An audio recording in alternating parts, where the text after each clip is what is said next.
Tonight on the program, impeachment threats fly around in Kogi State as the deputy governor is under scrutiny by a faction of the State House of Assembly. And Governor Yaya Bello also summoned to answer questions about some civil servants in the state. What is the legality of the matter? That's our focus on the program. Welcome to the program, everyone, and thank you for joining in. I'm Sheung Okimbale. Let's begin with some news about tomorrow rerun elections expected to take place in 8 states of the Federation after appeal court verdict.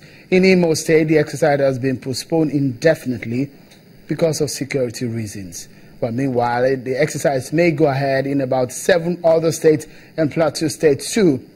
It may not hold in some part of the state. But well, we'll keep tab for you on the exercise across the country, where in over 17 or 18 places across the 8 states of the Federation will be looking forward to a rerun elections in those areas. Of course, you know, the one in Benue South Senatorial District will get a lot of attention as the former president of the Senate will slug it out to prove his popularity again in the exercise. He's going to be going head-to-head with the APC candidate there, as he is the PDP candidate in that exercise. Well, Kogi politics takes our attention tonight. Impeachment is the new language in the state politics. First, some members of the House of Assembly moved to remove the Speaker, Honorable Lawal Jimoh, but it appears the Jimoh faction of the House is fighting back. They have now instituted an impeachment process on the Deputy Governor and summoned the Governor, Yaya Bello, to appear before it to answer questions on the state of employment of some workers in the state. And here is what the Speaker said.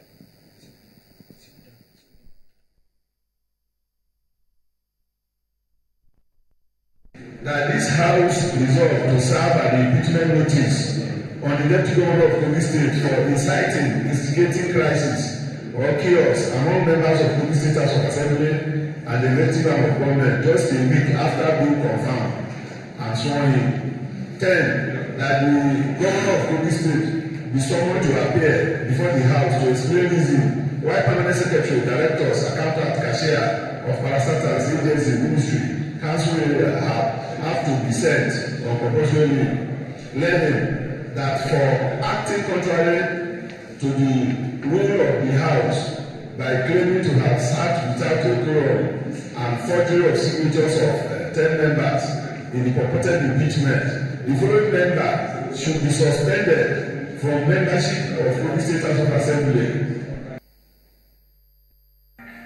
In Clayton's, I still remember that PDP had 13 members, while the APC had 11 members. These 11 members were not consulted when we were consulting the leadership that brought him. Of course, it was himself, myself, Aliaku, and the governor that consulted the current leadership that brought him as the Speaker of Kogi State House of Assembly. Let him contest this if it is not a fact. And when we brought this into the floor of the House to execute, the whole APC members staged a walkout because they were not consulted. And yet we went ahead to do the illegality. Let us go back to records. Let channels go back to record. Let Momo Jimoh Lawal produce the signatures that made him the Speaker of Kogi State House of Assembly, if it is 2/3 majority of the House.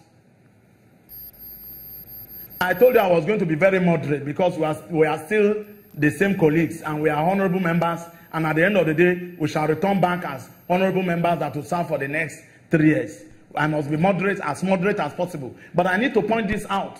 Look at the signature that made him the Speaker of Kogi State House. Let him produce it to channels, and you will discover it that every governor of a state will always have a say in who becomes the Speaker of Kogi State House of Assembly. From Audu's administration up to this administration. This administration was the only administration when we felt bad about the sitting of that day. The governor never called us for any meeting. We discovered that there was a reason to take this decision and went ahead to take that decision. Unknown to the governor, it was after the impeachment was done that the governor started calling some of us, of course not me, the minority leader, and asked him what was the reason for the impeachment, why this. And we told him that the house that was supposed to sit on 16th was adjourned by Muhammad Jimolawa 3 hours to the sitting.